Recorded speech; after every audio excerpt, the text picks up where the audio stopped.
بۆ سەرۆکایەتی حکوومەت هەرێمی کوردستان، ئەنجومەنی وەزیران، سەرۆک و ئەندامانی پەرلەمانی کوردستان، وەزارەتی خوێندنی باڵا و توێژینەوەی زانستی. لە دواوەی ساڵی پار دوای چەندین ڕۆژخۆپیشاندان و ناڕەزایی دەربڕین، دووبارە دەرماڵی خوێندکاران دابین کرایەوە لەژێر ناونیشانی پاڵپشتی دارایی خوێندکاران.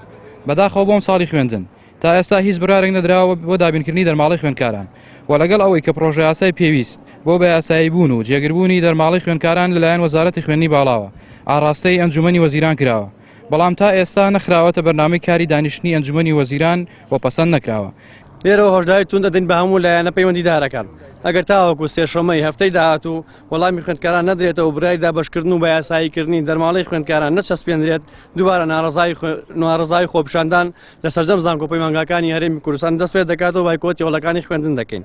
ئەگەری ناڕەزایی و دروستبوونی خۆپیشانداندا لایەنە سیاسەکان ئاگادار دەکەین و هۆشداری دەدەین.